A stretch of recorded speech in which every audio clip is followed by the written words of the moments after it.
Hello everyone, welcome to the Street Crime UK YouTube channel. Thank you for joining us. Please don't forget to like, share and subscribe for more content. Today we look at a very high profile criminal case that took place in London, and also the implications of that case and how it will never be forgotten about in the UK criminal underworld.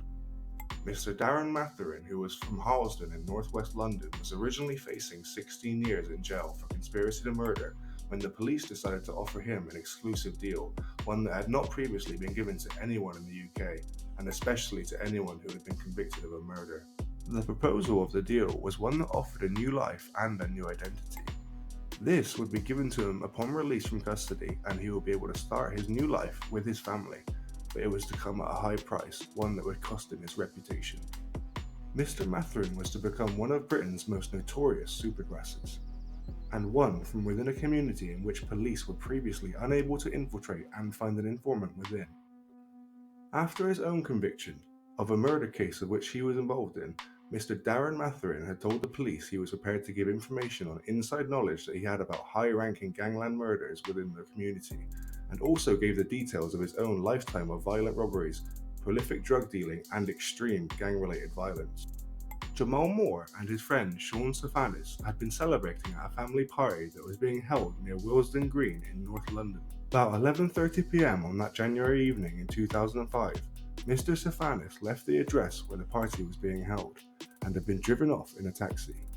There was, however, some grainy security camera footage that was recovered later by the police, and the footage that was recovered showed 4 hooded men walking in the darkness towards a house. The men who are heading toward the party see a taxi pass them, and are unaware the man they are looking for has just passed them in that very taxi that had just gone by. The men then move off camera as they continue towards the house.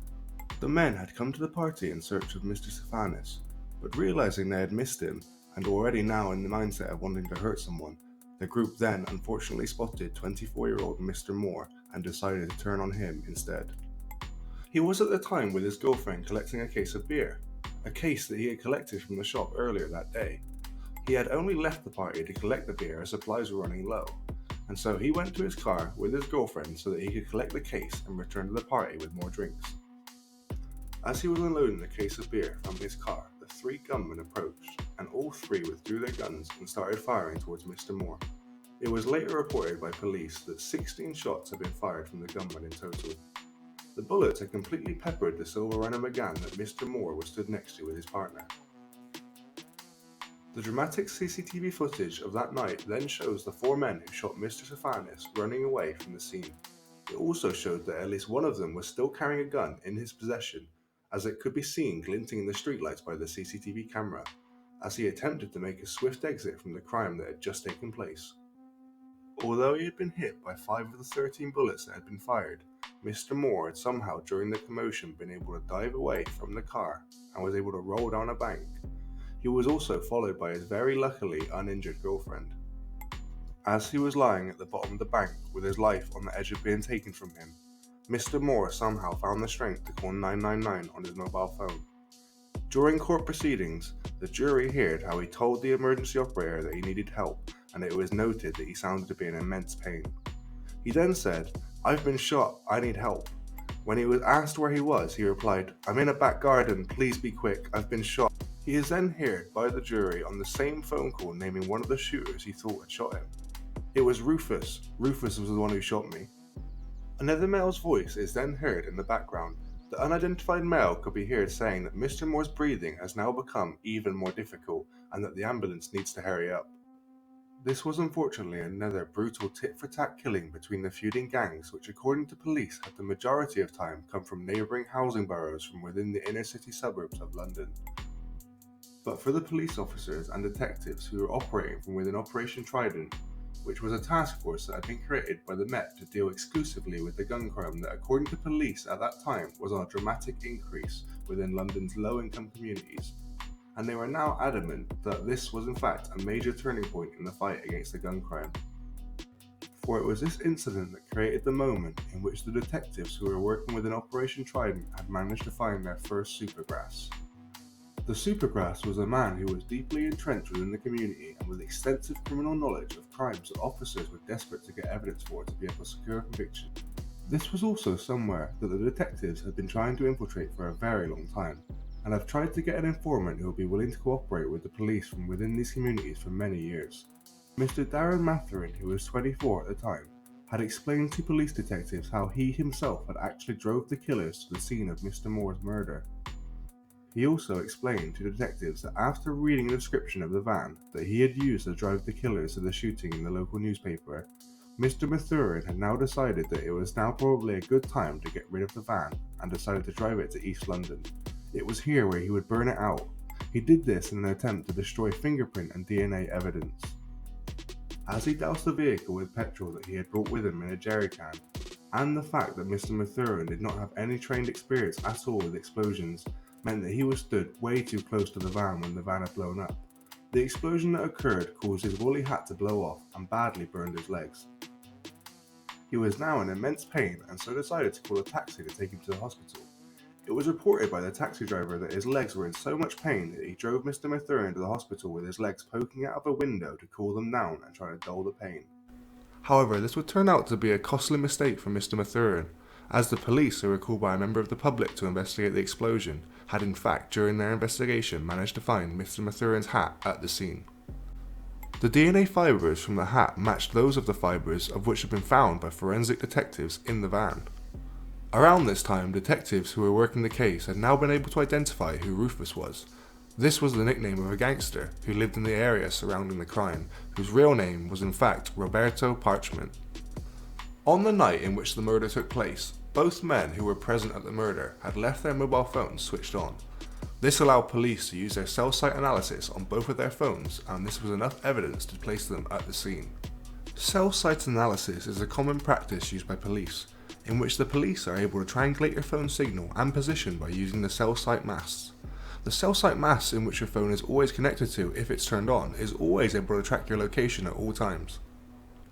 After an intense 2-year investigation by some of the best detectives in the force, Mr. Parchment and a third man who was also involved, Mr. Romaine White, were found guilty of killing Jamal Moore. Mr. Mathurin was also found guilty at the same trial by a jury and was convicted of conspiracy to murder. 2 other men, Sean Bennett and a professional footballer who has played for Millwall and would later go on to sign for Bradford City, a man named Mr. Gavin Grant, were cleared of the charge at this trial and were free to go home. After his conviction of conspiracy to murder, Mr. Mathurin told the police that he was now prepared to give information. This information he was prepared to give was on previously unsolved gangland murders that he had told detectives that he had knowledge on. And he was also prepared to give details of his own lifetime of robbery, drug dealing and gang-related violence. This is what the police had always longed for, a chance to get an inside look into a previously closed-off world. It was even hoped by the police that his decision to become a supergrass might even set an example for others to follow within the community. The example the police wanted to show was that you can cooperate with them and that it's okay for people who are from within the community to give information to the police. But the plan and message it was meant to deliver was to backfire spectacularly. Not only was this a big mistake, it also ended up costing the UK taxpayers an estimated £500,000. However, Mr. Mathurin did not decide to help the authorities put a stop to the violent crime that was being committed in his and many other communities, which was similar to the one he himself had grown up in. What had actually happened was that he had now himself become a victim of what he called the dog-eat-dog world in which he lived, and now facing the reality of having to do a very considerable custodial sentence himself, he realised he had to find a way to get his sentence reduced, and more importantly, avoid leaving prison as a middle-aged man, which would mean coming home to a completely different world. It was now that Mr. Mathurin realised that to do this he would have to be prepared to betray his former friends and criminal associates. In the past, when such deals have been negotiated with UK criminals, the vast majority of previous supergrasses have not been implicated in murder cases before being given a deal. The deals that were normally hammered out by the Home Office and the high-ranking members of police were usually done so after a criminal had been arrested by police. However, the majority of the time, this was done before they were put on trial. As well as becoming the first supergrass that Trident has ever had, Mr. Mathurin is also believed to be the first person to ever to get such a deal given by a Home Office after being found guilty of murder. The approval for this unusual move was given by the then Director of Public Prosecutions, Mr. Ken MacDonald. The police had originally wanted this move to be seen by the public as the government's committed determination into making inroads into tackling the escalating problem of fatal shootings that were taking place. But the deal that was made has since turned sour, much to the embarrassment of police and prosecutors. He was a complete disaster in front of juries, admitted one Trident officer to a local news source. It is now understood after documents were released under the Freedom of Information Act that around £250,000 of UK taxpayers' money was spent on holding Mr. Mathurin securely with his family while he went through the debriefing process. It was also reported that same amount, or maybe even more, will also have to be spent after his release from the debriefing process on relocating him and his family to a new secure location with a new identity to live under. But the question still remains today: has Mr. Mathurin effectively managed to manipulate the authorities for his own benefit? It was, however, in all actuality reported that Mr. Mathurin had in fact turned out to be precious little help at all in jailing the other criminals involved. But it was said, however, that he very well might have in fact indirectly contributed to other dangerous and convicted murderers being released from the UK prison system. However, what he did manage to do is get his sentence of a minimum of 16 years reduced to only 8 years, which now meant that he would be out and back on the streets with his family with a brand new identity after only serving just 4 years. There has, however, been a lot of controversy surrounding the use of the term supergrasses, and there has been for many years. Scotland Yard's use of the term resident informers was used when it was at its peak in the late 70s. It was reported that a string of major criminals had took the deal that was given to them, and took this deal by accepting reduced prison sentences of 5 years for serious crimes they had committed. But in return for being given such lenient sentences, they were expected to give full confessions to all their crimes, and in the process of doing so, name all of the associates involved in the crimes that they had committed. But the informant system had started to fall into disrepute and was put under extra security in the early 80s when it became clear that both sides, the police and the informants, were both manipulating the process for their own personal agendas. It started to become clear that criminals would get their 5-year deal, but then at a later date refused to give any evidence, or when they did get put in a situation where they had to give evidence and were needed to enter the witness box, they would make deliberate mistakes, and in doing so, allowed defendants to be found not guilty of crimes that would otherwise have been found guilty of if it had not been for the misleading testimonies given by the criminals. The police were also accused of using the term supergrass to their own advantage. They did this by using the supergrass's information to fit up criminals they could not catch for crimes, especially those of which they might have previously had difficulty obtaining evidence to secure a conviction before. However, the supergrass system was resurrected again a decade ago, when Scotland Yard started a campaign to expose corruption scandals from within its own ranks. But having learnt its lesson and trying to avoid the earlier abuses of the system that they experienced using the powers before, new safeguards were now introduced and then formalised under the new Serious Organised Crime and Police Act of 2005. Mr. Darren Mathurin grew up on the notorious and at one point extremely dangerous Stonebridge Park estate, which is in northwest London. After leaving school at 16, he worked for his father, who was a painter and decorator. By the age of 18, he was a full-time dealer, and now had advanced in the drugs business to selling crack and heroin, which is known to be a much more profitable but very dangerous business to be involved in. This is due to the fast nature of the business. Mr. Darren Mathurin then decided that in order to avoid being robbed and to maintain his status within the community, which in his words was something that must be kept in order for him to be able to maintain his drugs business, unfortunately made the mistake that has been made by many other young people who enter the drugs game and seek to find a way to protect themselves. He went and bought a gun, and in doing so gradually became more and more deeply entrenched in the dangerous criminal culture of violence and ruthless no mercy revenge killings. When Mr. Mathurin was convicted in a 2007 murder case of Jamal Moore, Mr. Mathurin was in fact already serving a 6.5-year prison sentence that was imposed upon him in 2006 for possessing a MAC-10 machine pistol which was capable of firing over 1,000 rounds a minute. It was reported that Mr. Mathurin had in fact owned or had in his possession at any one time at least 3 other guns. This over the years he was an active criminal: a sawn-off shotgun, a small .22 caliber automatic pistol, which he said fitted nicely in his pocket, and an old .32 cowboy gun. At his debriefing with detectives in Trident Squad, He described to officers robbing other drug dealers and also told detectives how he was confident that his victims would not call the police because he knew that if they did, they would have no choice but to reveal their own criminality. Using the same reasoning, Mr. Mathurin had also explained how he ripped off other drug dealers by buying drugs from them with counterfeit money. He had confessed to many other offences, including a shooting in which a rival gang member was hit whilst he was sitting in a car. Mr. Mathurin had himself been arrested for the offence at a previous date. The victim had also named Mr. Mathurin as the shooter, but the victim had also refused to attend any identity parade, and the case was later dropped on Mr. Mathurin due to insufficient evidence. Of much more greater importance to police, though, was his descriptions of murders of which he admitted to detectives to being present at. But when Mr. Mathurin was finally called upon to appear as a prosecution witness, he caused quite a commotion. Instead of telling the whole story to his debriefers, it turned out he had not only withheld key information, he had also lied in the version of the story that he had given to the detectives. Mr. Mathurin first gave evidence about a double murder that had taken place at the Tudor Rose nightclub in Southall in 2002. The rapper Dizzy Rascal was at the time currently performing at what was, ironically, an anti-gun crime event.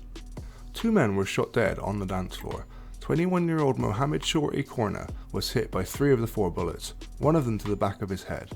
Mr. Korna did in fact have a Luger pistol tucked into his belt, but he didn't have time to pull it out to defend himself. The other victim, Silonga Besmete, who was also 21, was hit in the neck and staggered through a fire exit before collapsing in an alley. The terrified onlookers who had seen the shootings fled the scene.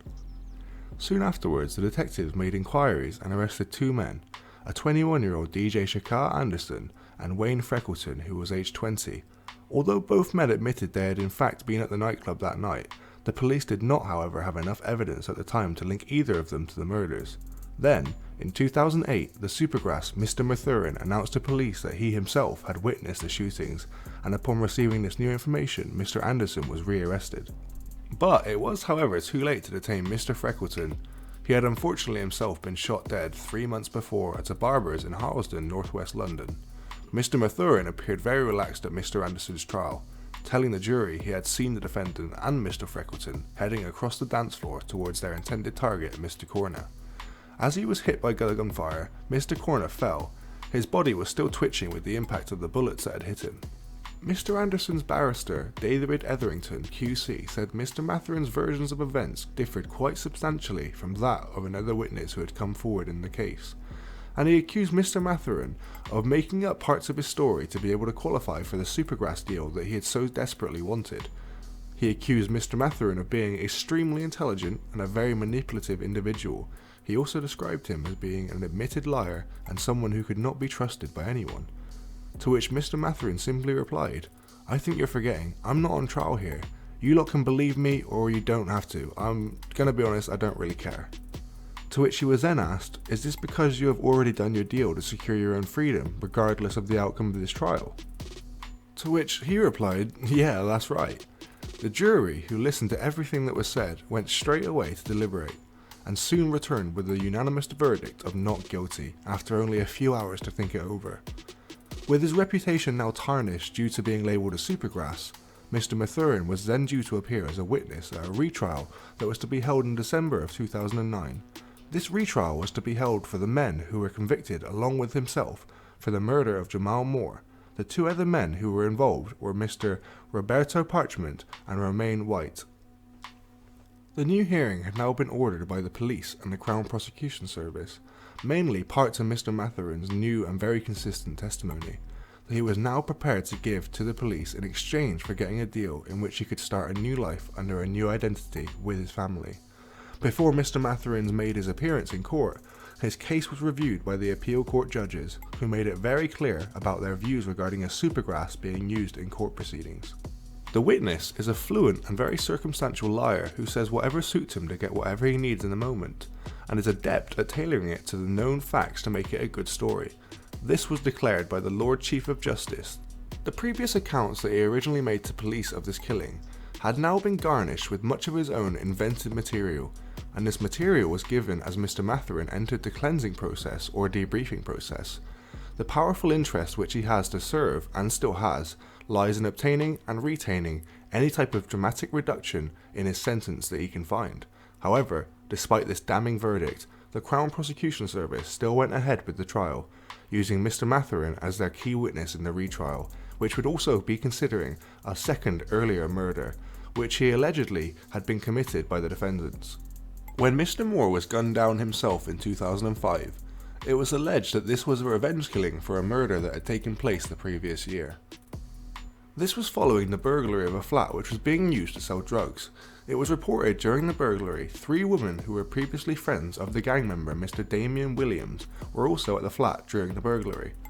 To find where the drugs and money was being kept, they were terrorised by the burglar, and it was said in a courtroom around £20,000 worth of drug money was stolen during the process. The suspicion for who he had committed the crime had fell upon the head of rival gang member Mr. Leon Lebastide. The day after the burglary had taken place, and as Mr. Lebastide had stood on the street talking on his mobile phone, 2 men approached him and shot him dead. Mr. Williams, along with his friend Gavin Grant, who had been cleared in 2007 of the Jamal Moore murder, were accused of the killing, which took place along with a third man, Gareth Downey.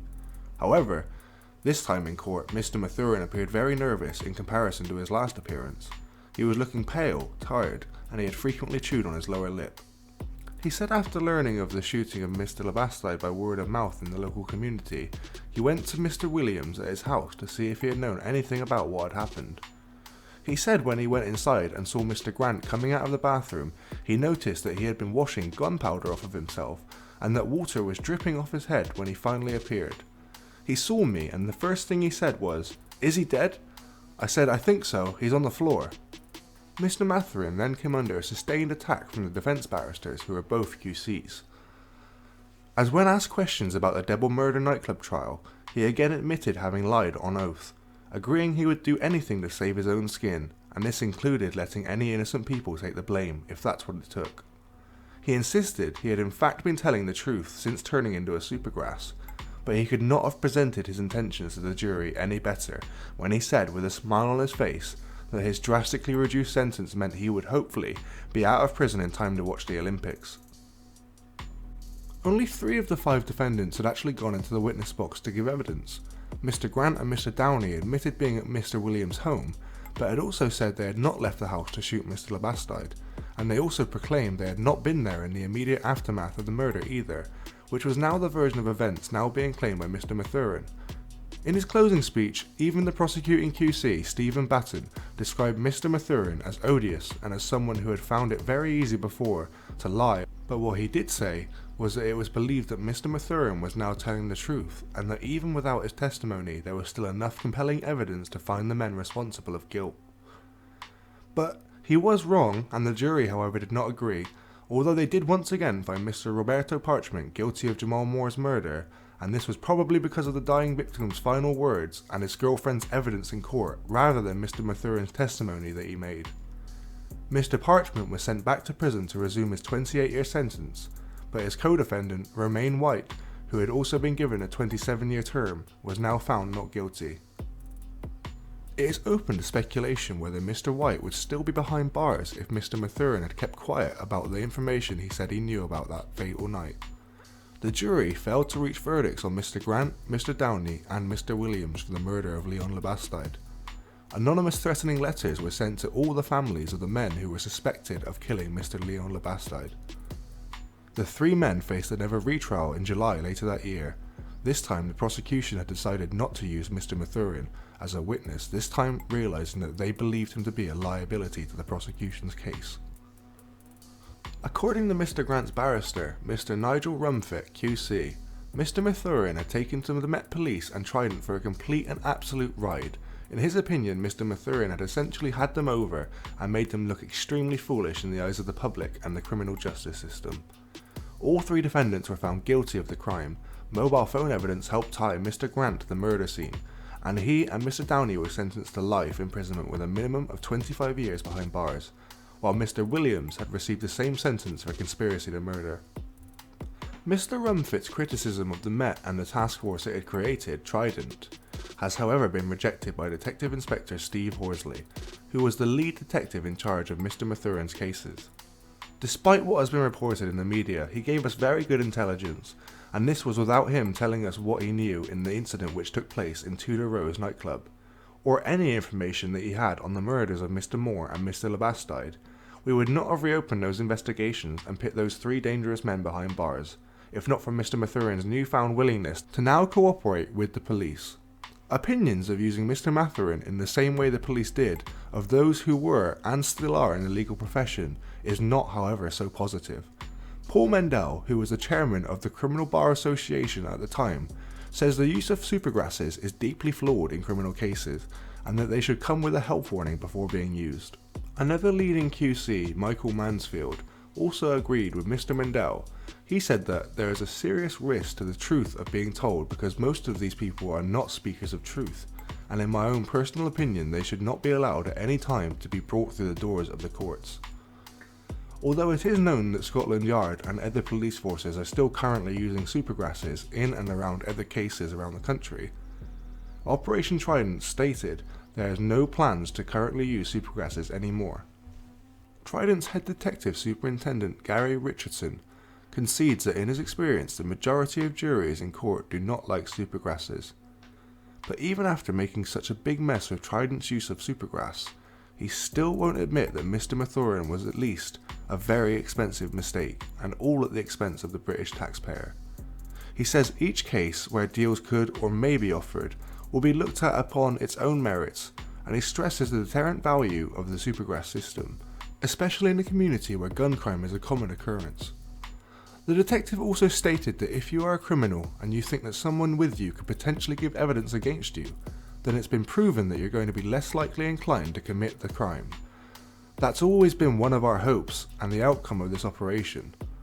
The case of Darren Mathurin and the implications of him becoming a supergrass, and what it did for the police and the supergrasses who abused the system, will never be forgotten in the UK criminal underworld. Thank you all for watching, and until next time, stay safe.